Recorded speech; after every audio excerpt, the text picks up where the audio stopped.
Nearly 1,300 New York Times employees pledged not to return to the office, which I think is a little bit funny, but let's read this story. So, the New York Times expects employees to start returning to the office 3 days a week starting this week. Only 3 days a week. I mean, this is just hilarious.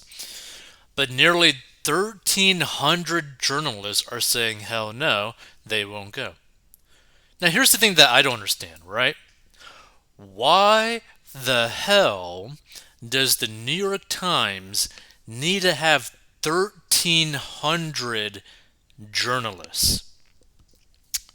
And the reason why I say that for people who end up stumbling upon this, a lot of these news websites all basically copy one another or copy basically the original source material, like the AP News and all that kind of stuff, right? Like they basically get a lot of these news companies get basically the exact same information from the exact same sources and they just slightly tweak the information to make it their own.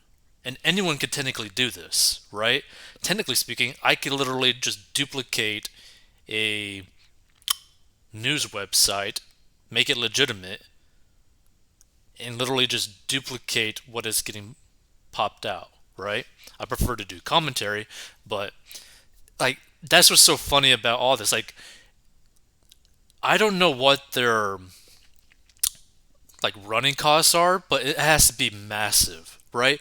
Like imagine paying the salaries of 1,300 journalists when basically 90% of their jobs are Control C and then Control V, which is copy and paste. It's just hilarious. So it's just the latest blow in the increasingly bitter contract dispute between the News Guild Journalists Union, which includes reporters and photographers, as well as some editors and business side employees in upper management over wages. As of Monday, 1,316 Times workers had signed a pledge not to return to the office. This includes 879 members of the News Guild, but also members of the Times Tech Guild and the Union for Wirecutter, the paper's product recommendation spinoff. Again, like I still don't really understand why they need so many employees. Like I don't really understand that.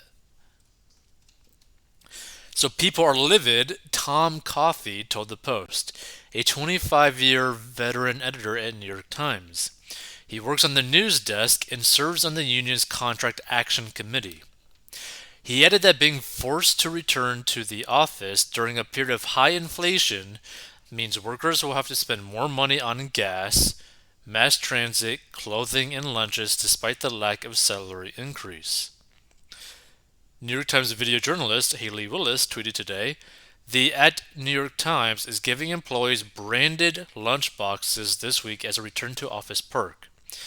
We want respect and a fair contract instead, so I'm working from home this week along with 1,300 of my at New York Times Guild and at New York Times Guild Tech colleagues, with support from at Wirecutter Union. According to a Times spokesperson, there's not a set number of days mandated for working in the office, and it's up to individual departments to determine what works for their teams, but added, we continue to believe that a hybrid work environment best suits the New York Times at this moment. It's not a mandatory 3 day a week return to work per se, Coffey said, but they really do expect you to be back in the office 3 days a week. And the negotiating committee offered a 4% pay hike in its last bargaining session on August 24th, the first concrete pay proposal advanced by the company in the talks. The old contract expired at the end of March 2021. By the way, inflation I think is about 9%, but in reality is more like 14-15%.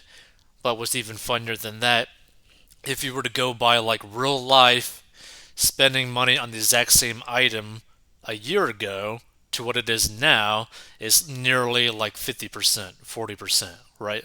Like, personal example, one single pack of dog food, a specific type of dog food, used to cost about $10 flat, like 10.68 basically. Now, nearly 16, 17.68.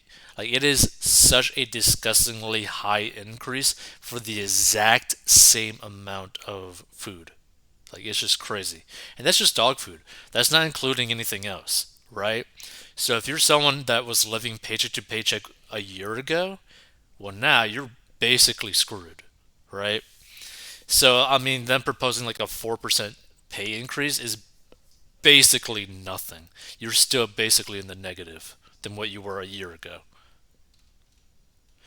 So they discussed wages for about 2 hours and was very contentious, said one source who asked to remain anonymous. Sources with knowledge of the company's stance previously told the Post that Times management was putting off wage negotiations until many other issues, such as adding Juneteenth, Veterans Day, and Indigenous Peoples Day to the calendar, were settled. I think it's kind of like hilarious that you have to add all those to the calendar. But the last wage hike went into effect in March 2020. The company negotiators are not slow walking, they are no walking the wage negotiations, Coffey claimed.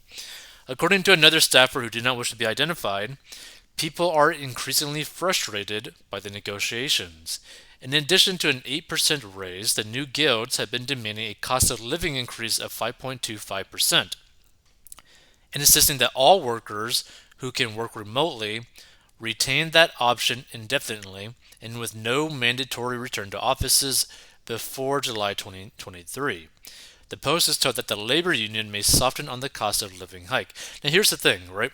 I don't think there's anything necessarily wrong with working at home, but as like the employee, you got to be honest with yourself and be like, hey, do I have enough willpower to be productive and not waste 90% of my time like goofing off doing something else, playing games or whatever, right? Or staring at my phone. Like, you got to be honest with yourself, right? Because if you're staying at home, that means technically speaking there's more time for work, which means there's more time for you to make more money, and there's more time for you to end up getting your job done quicker if you're able to do that, right? So it's just something to really think about, because for me personally, it probably make more sense to actually, well, I mean, it really depends, right? I think it really depends on your personal situation. If you are only able to have like a certain amount of free time every day and you can only do stuff at your house, then that's what you got to do. But if you have the choice between working at the office or working at your house, most people would try to work for the house, but a lot of those people wouldn't be physically capable of doing that because they get too distracted. It's like the same reason why so many people can use credit cards, but most people suck at using credit cards because they're just basically never paying attention. That's the thing that you gotta be honest about, right? It's like you gotta like it's kind of like losing weight. Everyone knows how to lose weight, but only some people are able to maintain a really nice looking body or a lean body day in, day out without really much effort, right? Everyone knows what you got to do. Like, it's not rocket science, but only a few amount of people actually are able to do it. So the anti-office pledge follows a flooded the inbox campaign that was unleashed before the last talks in August, in which over 300 journalists sent emails to Times publisher A.G. Sulzberger, which is a funny name, new executive editor Joe Kahn, opinion editor Kathleen Kingsbury, and CEO Meredith Kopit Levian. Many added personal notes, some of which the Post has seen. Public filings show that your pay has been going up much more quickly than inflation, wrote business reporter Peter Evis, adding that Sulzberger pulled in a total package of $3.6 million in 2021 compared to $2.4 million in 2020. Which, wow, that's that's a nice chunk of change. And Kopit Levian saw her total package in 2021 soar to nearly 5.8 million, up from 4.4 million in 2020, Eva's pointed out. Also, since the start of 2020, the company has paid out $165 million to our shareholders in dividends and stock buybacks, he added in the email. That's cash at the door that you thought the company had no internal use for. Our message today: we really do need it. Please tell your negotiators to get serious in our contract talks. Interesting. So, this individual right here with the glasses, basically no hairline, which is interesting. Interesting. Pulled in a total package of $3.6 million. And that's actually a pretty nice suit. But like, this is the thing. Like, what on earth do you do at the New York Times where you get paid $3.6 million? Like, I think that'd be pretty interesting to find out. Because like, what on earth are you doing where you are worth that to a company? So Coffee wrote in his email that he received a nice swag bag that included merch emblazoned with the New York Times logo like an umbrella in a water bottle to mark his 25-year anniversary, but that the swag didn't mean much when he needs to pay for his daughter's college tuition. Well, I mean, technically, your daughter could basically pay for it herself as well. I don't need knickknacks, he wrote, I need a raise. He added that the 4% hike the company proposed would be reduced for members who received merit-based pay increases over the past 2 years. What? That doesn't make any sense. So basically, if you did good at your job and you got a raise because you got good at your job and you got rewarded because you were good at your job, then the 4% hike would be reduced because you were good at your job? How beyond stupid is that? It's like, oh yeah, you know what? You did so good at your job last year. You got a raise last year. We're going to not give you as much money as the other people because you were too good at what you were doing. Like, that is so stupid. So with no salary increase, it amounts to a de facto pay cut. A Times spokesperson told the Post, we respect the rights of our colleagues in the Guild to make their voices heard. We're actively working with the New York Times News Guild to reach a collective bargaining agreement that financially rewards our journalists for their contributions to the success of the Times. Is fiscally responsible as the company remains in a growth mode. I think you're more in like a save my butt mode, and continues to take into account the industry landscape.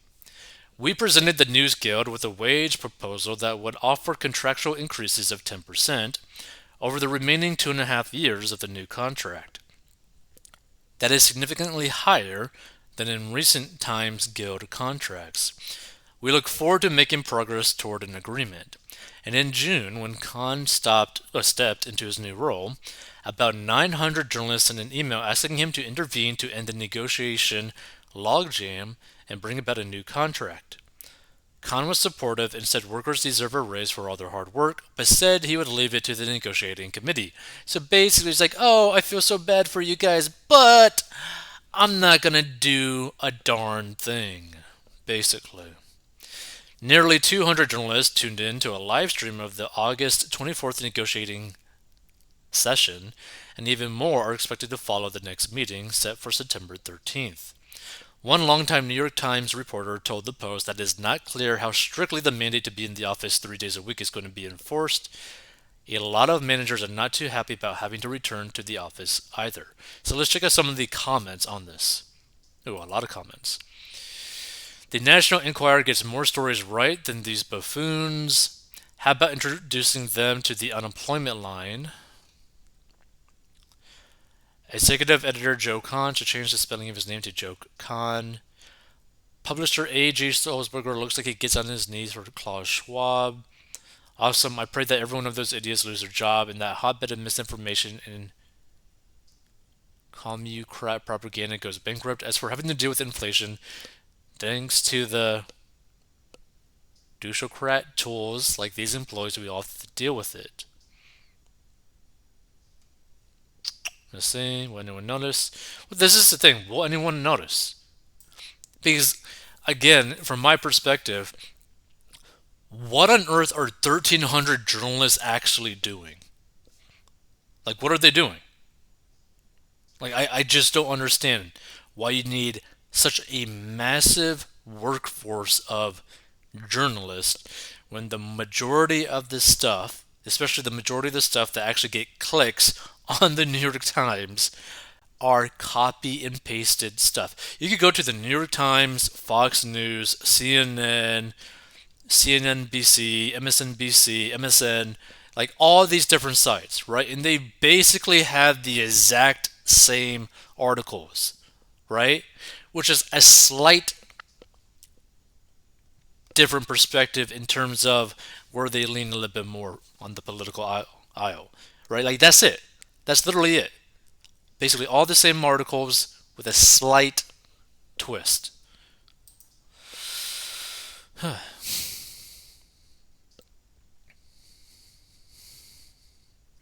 Pardon me for saying this, but most of the New York Times journalists, reporters, are nothing more than stenographers who take dictation from anonymous sources.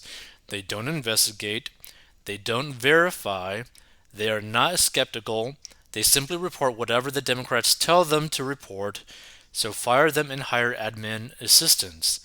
They can take dictation for less money. Interesting. Okay, then sell the building. Yeah, save a lot of money, that's for sure.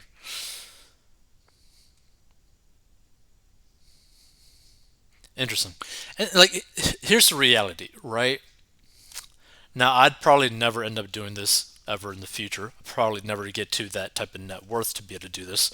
But let's say that I were to run like a news company the size or one that generates the type of money that the New York Times does. I'd probably keep a pretty small team, right? Because most of the things are copy and paste. That's the reality, right? If you were to look at all of these different websites, a lot of them are copy and paste. So you could have the owner, right? The leader, CEO, whatever, right? But then you could have like specific journalists slash writers or whatever for different categories that you want on your site, right? You could have one for education, one for business, one for, you know, politics, one for local news or whatever if you want to focus on local news. You could focus on celebrities, whatever it is that you want to focus on, right? But I'll just have like one main person and a few people underneath them, and that's it for that section. And just keep it like that. Keep it that slim. Because one, all those people would be getting paid pretty well compared to you having to have like 1,200 employees, right? The company itself would end up having a really high profit margin, and you could just keep on doing whatever you want to do basically. Like I don't understand why any company would have so many employees that basically do pretty much nothing, right? In my point of view, right? Who knows? Maybe they're doing a lot of stuff. Maybe they have a lot of responsibilities. I don't know. I just don't understand why you need 1,300 plus journalists when most of the stuff is just copy and paste. I don't understand that, right? Because I mean, that's like potentially millions of dollars in just labor costs for people to just copy and paste stuff. Like, I don't understand that. I really don't understand why you would even need that. Feel free to give your thoughts. If you want to learn how to get out of debt, go down below and learn how to get out of debt. But, my lord.